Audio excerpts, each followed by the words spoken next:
Termasuk istri saya yang selama ini berhalusinasi bisa berpasang sama Sobos lah ya.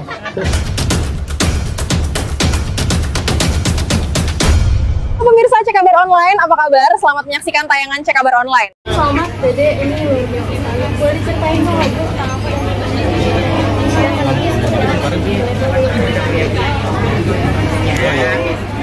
Aman? Ya. Ya kalau dari inspirasi ya, murah ya, biasa. Boleh pakai mic aja kan? Orang yang membuat lagu itu berdasarkan mungkin dari pengalaman atau mungkin dari pengalaman orang terdekat. Kalau saya pribadi sih, hal yang mendasari saya untuk menemukan tema ini dari point of view industri kreatif, saya melihat lagu-lagu dengan tema seperti ini sudah jarang beredar, dan itu hal yang mendasari kenapa akhirnya saya memilih untuk temanya tentang generasi muda, tentang orang yang sudah memiliki pasangan, namun di tengah perjalanan ya ada kerikil kecil lah, di mana seseorang ini mulai menaruh perhatian, mulai menaruh perasaan dengan orang yang hampir setiap hari bareng sama si penyanyi ini di setiap aktivitasnya. Dan pada akhirnya orang tersebut menentukan dan memutuskan untuk berkomitmen terhadap pasangan yang sudah dia miliki saat ini. Jadi bisa dibilang sudah jarang ada yang saya kayak gitu ya kalau untuk saat ini. Jadi ya itulah kenapa alasannya saya akhirnya menonton. Oke, lagunya tentang dilema.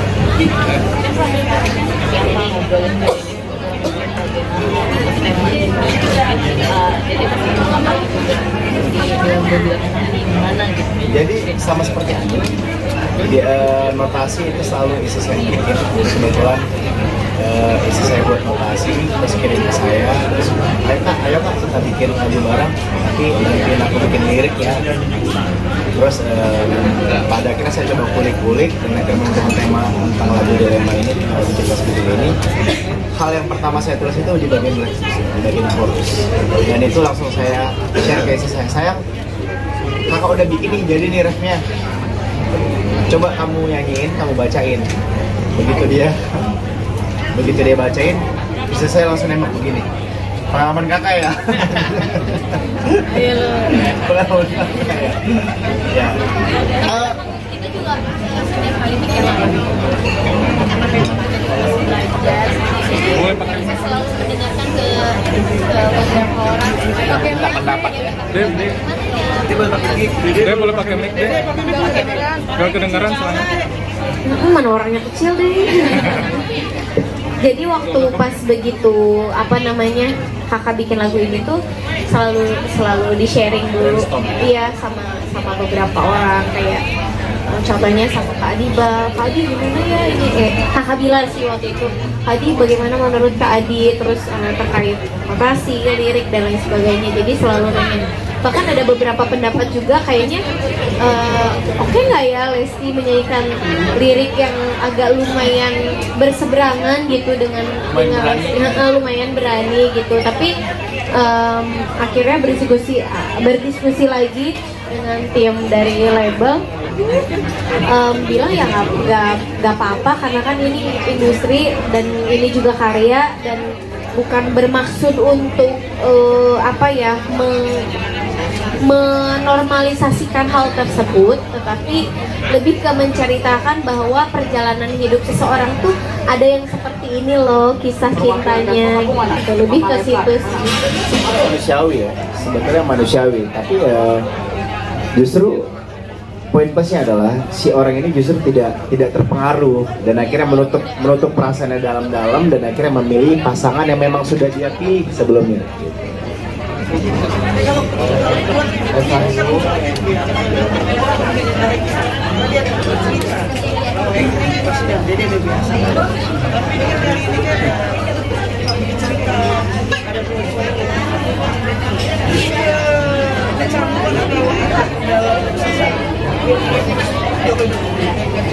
Pasti ada awal-awal tuh pasti ada kecanggungan, tapi memang beruntungnya dan bersyukurnya alhamdulillah aku tuh kalau bikin video klip setelah lagu apa ya waktu itu, Insan Biasa atau apa ya, setelah Insan Biasa iya kok yang Dede mau model video klipnya teman-teman kakak. Insan Biasa. Iya setelah Insan Biasa pertama kali ya dimulai dari Insan Biasa yaitu Karangga Azov. Setelah kesini ya tuh selalu Dede minta kak temen kakak dong ya ini gitu, selalu gitu. Dan termasuk untuk di lagu yang ini aku bilang sama kakak bilang siapa ya kira-kira ya gitu. Coba dong ada beberapa nama gitu dicek terus ya yang alhamdulillah berjodoh sama Irzan dan Kanaval ini gitu. Ya, jadi hal yang menarik dari setiap single yang akan keluar dari Lesti itu yang ditunggu-tunggu orang itu selain isi lagu tentang apa, lagunya kayak apa, yang ditunggu-tunggu dari pencinta dari para fans itu adalah siapa model video klipnya gitu. Tapi Pak jujur, Dede soalnya belum pernah nanya. Menurut Bapak gimana Pak? Bapak suka kadang kesel nggak? Kok Lesti maunya banyak sih video klip yang pengen modelnya ini? Ya enggak juga, karena kita dari label justru senang ya kalau artisnya punya visi, punya keinginan, punya mau. Karena jadi artinya si artis itu tahu apa yang dia mau lakukan. Jadi kita selalu berusaha mensupport sih gitu. Waktu itu Dede mulai Kekeh-kekehnya tuh pas awal-awal lagu itu ya Pak, lagu Kulepas Dengan Ikhlas, pas awal-awal ketemu sama Kak Bilar, Pak ayo dong Pak, Dede mau ini model video klipnya lagi hype nih Pak, lagi viral nih Pak, harus pakai ini deh gitu. Dan alhamdulillah. Jadi ternyata Lesti memaparkan keviralan saya. Iya dong, harus begitu, ini industri. Bercanda, bukan begitu Pak. Dan kalau saya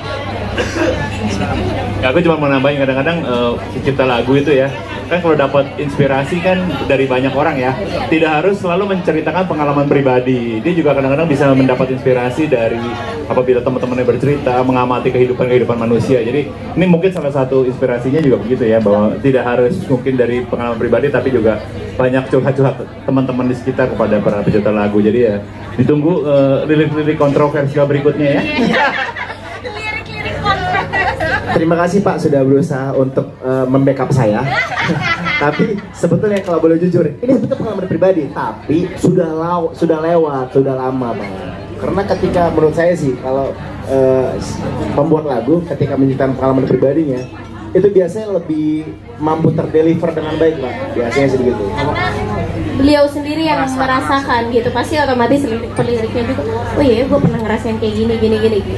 Ya, dan kembali lagi ke apa tadi poin video klip, kita tuh terutama saya selalu bersyukur karena memang berangkatnya dari pemain sinetron ya. Jadi untuk menggayat beberapa teman-teman artis sebagai model video klip, jadi aksesnya tuh lebih mudah gitu. Jadi ketika istri saya sih yang selalu banyak minta ini ketika minta, Kak aku pengen ini, pengen itu, jadi lebih mudah untuk mengakomodirnya gitu, alhamdulillah sejauh ini. Dan pengen pakai pemain tuh mahal. apa bisa dikondisikan.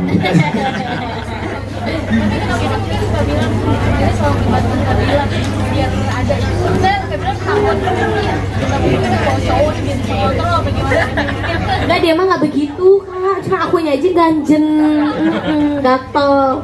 Enggak sih, emang maksudnya kalau aku pribadi sama siapapun kita ya harus di industri ini kolaborasi gitu, dan selama ini menurut aku selagi memang partner hidup kita bisa menjadi partner bekerja kita di industri, kenapa enggak gitu. Dan menurut aku Kakak Bilar juga mampu gitu, walaupun musik dangdut ini menurut kakak mungkin berasa awam gitu, tapi ternyata setelah dicoba dari lagu yang sebelumnya alhamdulillah juga cukup berhasil gitu. Dan dari situ Dede diskusi sama tim label, boleh nggak ada beberapa lagu lagi yang dibikin oleh kakak. Nggak apa-apa, justru malah disupport gitu, malah dikasih wadah terus gitu. Jadi menurut aku ya kenapa enggak sih untuk bisa terus berkarya bareng-bareng di industri musik dangdut gitu.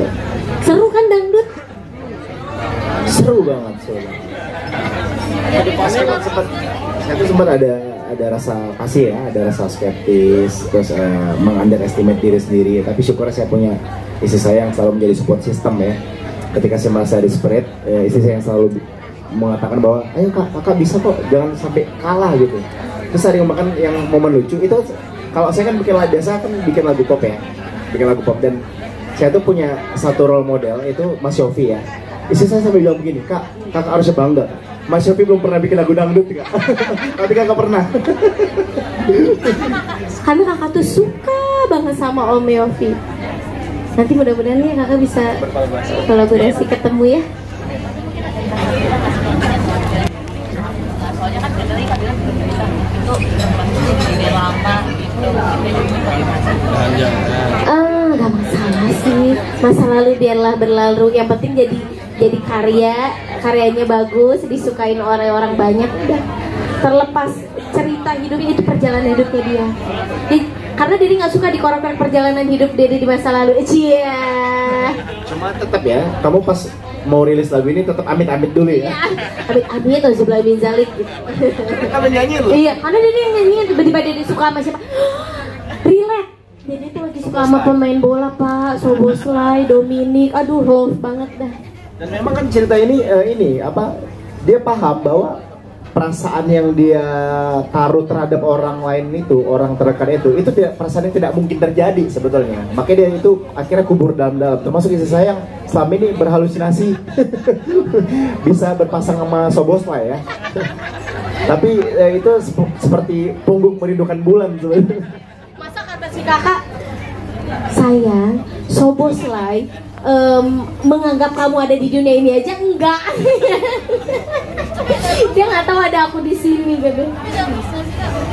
Jadi nggak boleh pegang tangan, tadi Salimat kan digantiin tuh, jadi ini yang Salimat ada. Ya kan memang secara aturannya juga memang tidak boleh, tanpa diucapkan pun nggak udah paham gitu, dan memang udah disiapkan dengan baik gimana caranya supaya nggak touchy gitu ya, diminimalisir lah gitu. Sebenarnya nyolong aja sih kalau dia ya, kadang-kadang dia sama Irza, Zan peluk ya, diem ya gitu. Bercanda. Ya meskipun ini kan saya bisa dibilang sebagai konseptor juga, kita bersama dengan tim juga. Kita tuh selalu berusaha untuk memilih talent yang mampu menerjemahkan storyline yang kita ingin gitu, dan syukurnya mereka semua mampu menjawab tantangan tersebut. Dan tetap meskipun kita di industri kreatif, tapi karena istri saya sebagai model, saya selalu menaruh batasan-batasan juga, termasuk bagaimana physical touch gitu-gitu. Dan syukurnya beberapa pemain mengerti, beberapa talent mengerti, bahkan ada kayak Irzan kemarin ya. Dalam case Irzan itu, Irzan sendiri yang agak takut. Justru Kak bilang, aku gimana Kak? Dia sampai minta saran ke saya, Kak, saya minta Irzan untuk melakukan pegangan tangan. Bahkan Irzannya sampai gemeter Pak. Udah Irzan, anggap saya di sini nggak ada gitu. Ini tuh di Sita ini, Les itu istri kamu gitu. Jadi ya bagaimana kamu memperlakukan istri kamu aja Irzan gitu. Udah anggap aja saya lagi di rumah.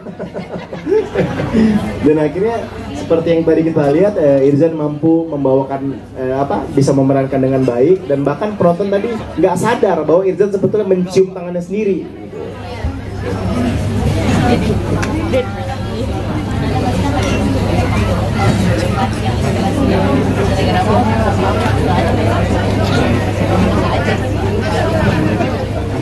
Inspirasi yang suka tiba-tiba ya selalu ada, terutama Kak Bilar, karena beliau ini belum selesai membicarakan hal ini dia udah jumping ngomongin topiknya udah banyak banget ceritanya. Kadang dia suka ngomong sendiri, kenapa sih kan?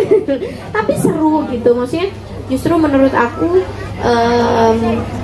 ya aku pribadi sangat bersyukur banget, alhamdulillah ya Allah itu mempertemukan aku dengan suami yang dimana bisa tetap terus berkarya, terus bahkan diizinkan untuk bisa terus berkarya, terus disupport juga gitu tanpa ada batasan apapun gitu, kecuali batasan-batasan yang terlalu berlebihan gitu, melarang aturan agama dan lain sebagainya gitu. Jadi ya mudah-mudahan intinya kalau aku selalu berdoa mudah-mudahan Allah selalu menjaga dan karya-karyanya juga bisa selalu diterima oleh seluruh insan musik atau seluruh pencinta-pencinta musik.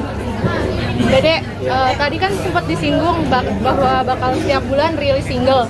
Apa di single-single berikutnya itu ciptaan Kak Bilar juga atau ada ciptaan yang lain? Enggak juga sih, enggak juga. Ada yang udah disiapin, udah banyak banget. Selain lagunya Kak Bilar, lagunya Kak Adiba juga nanti akan beberapa bulan ke depan. Pokoknya nanti akan ada runtutan lagu bulan depannya lagi akan keluar lagi. Gitu. Tapi menutup kemungkinan nggak sih kalau misalkan lagu Kak Bilar bisa dinyanyiin sama penyanyi lain? Selain Dede boleh? Iya, boleh dong, boleh banget malah.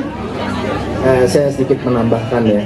Jadi kita meskipun saya sebagai suami dari penyanyi ya, tidak serta merta saya memiliki kuasa, karena sebetulnya yang memiliki wewenang penuh itu beliau yang menentukan. Jadi kita tuh hanya kita selalu sifatnya mengajukan, Pak, kita ada lagu-lagu ini kira-kira, bahkan sebetulnya lagu ini sempat ditawarkan ke penyanyi lain Pak ya, ke Kodwi sempat, tapi Kodwi justru malah minta udah Lesti aja nyanyiin gitu. Dan kalau dibilang harus yang bawa sih enggak lah, kita terutama Trinity tentu yang memiliki wewenang, dan kita menyerahkan sepenuhnya terhadap Trinity untuk menentukan lagu-lagu yang akan dibawakan oleh Lesti Kejora.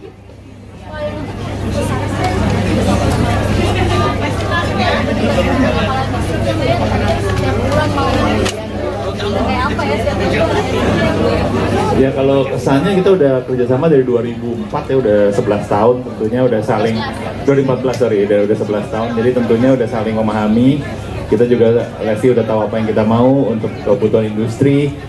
Kita juga selalu berusaha berkembang bersama Lesti juga gitu. Jadi tentunya berusaha bekerja sama sebaik mungkin, dan kalau mendapatkan kejutan seperti yang tadi disampaikan, karena memang banyak yang minta album mana, jadi kita akan mengeluarkan banyak lagu dalam waktu dekat. Karena kemarin kan sempat vakum juga ya berapa bulan ya pas melahirkan gitu kan. Jadi ditunggu kejutan-kejutan berikutnya, banyak lagu-lagu menarik dan yang akan mengguncang dunia musik perdangdut Indonesia.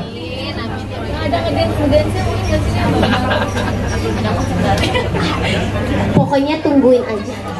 Tadi kan fans minta kamu bikin gebrakan baru, siapa tahu kamu mau bikin genre metal gitu. Bisa jadi, kita coba, kenapa enggak? Kalau kata Bapak Dede tuh, kalau udah terjun ke industri seni itu katanya jangan bauan, mau nyanyi lagu apapun babat, selagi Dede mampu. Sikat semuanya. Belajar aja. Tapi tadi ada callback ke pertanyaan tadi terkait brainstorming kita berdua.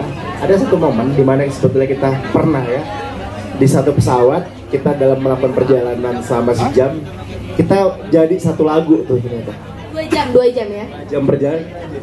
Iya, 2 jam perjalanan kita jadi satu lagu, dan itu ceritanya lucu banget. Ya insya Allah nanti kalau dari rilis lagunya baru kita cerita. Itu alasan yang kenapa kami sering liburan gitu. Jadi supaya dapat ide bikin lagu. Iya. Di pesawat bikinnya soalnya. Pesawat. Kalau nggak di kamar mandi, kalau kakak biasanya. Terima kasih banyak untuk om-om dan tete AAA semua tim media yang sudah berkenan hadir pada hari ini. Mohon maaf kalau ada jamuan-jamuan yang kurang, dan mohon supportnya juga untuk lagu yang berjudul Dela. Terima kasih. Udah makan dulu ya. Jangan lupa pada makan dulu ya.